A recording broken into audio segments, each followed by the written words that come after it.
KEYNOTE-716 was an unbelievable trial that now sets a standard for high-risk stage 2 melanoma. That's 2B and 2C melanoma. So no nodal involvement. It's the first time we have positive data on a tolerable regimen in the adjuvant setting for patients with cutaneous melanoma. And this was data that was presented by Jason Luke of UPMC.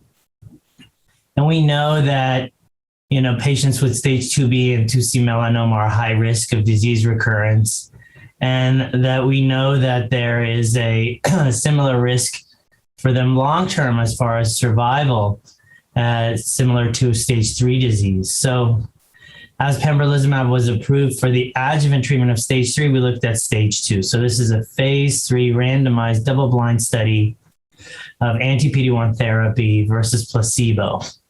And the way that this trial was set up, it was a randomized trial, but allowed upon recurrence for you to be unblinded. And if you were on placebo, you could begin to receive pembrolizumab again.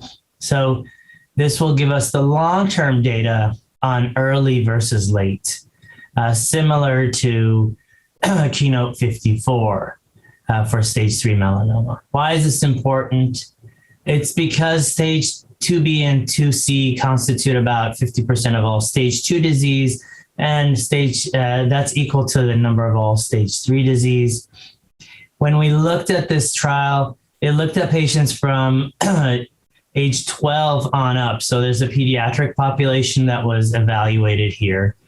Interestingly, there were unulcerated patients also. So T4A patients, and these are patients at greater than 4 millimeters unulcerated. So there is some benefit there. And at 12 months, the recurrence-free survival was improved with a hazard ratio of 0.65, so a 35% greater chance of not having recurred on therapy with a significant p-value. And at 12 months, it was 90.5% on treatment arm versus 83.1%. That's important because, as you know, this stage tends to recur early. And we expect that as we look at the recurrence-free survival as time progresses, that this benefit will become greater. What we also found was that in key subgroups, there was always a trend towards benefit with pembrolizumab. And we're waiting more information on the biomarkers, on which patients responded the best, which patients did not, and how we can really understand what percentage we need to treat to get benefit. Right now, it's 20-1. But if we can find better biomarkers, we can treat those patients that can benefit from this and save the others from treatment. And why is that? It's because they did see toxicity in these patients. Approximately 20% of patients in the pembrolizumab arm had to receive long-term hormonal therapy for management of endocrine toxicities, and about 15% came off because of the toxicity of treatment. Now, we will, of course, understand how to choose those patients in a better fashion.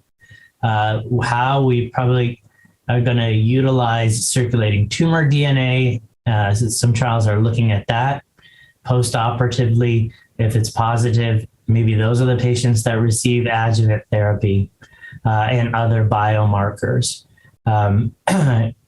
Jeff Weber and others have looked at, high tumor mutational burden and a high interferon gamma signature to indicate those patients that may benefit from adjuvant PD-1 therapy, and that's from the Checkmate 238 trial. What we really need to understand here, as far as patterns of recurrence, in KEYNOTE-716, the patients who were treated with pembrolizumab had a 4.7% distant recurrence rate, whereas the placebo patient had a 7.8% distant recurrence rate. So that's a significant benefit in distant metastases-free survival. And we'll see how that increases as time goes on. So in closing, this was a significant trial. It will change how we treat stage 2 high-risk melanoma. It will be the backbone for further studies in this stage. What we'll have to understand more is how we can identify those patients that benefit, what other therapies we can give in stage 2, and where we go from here.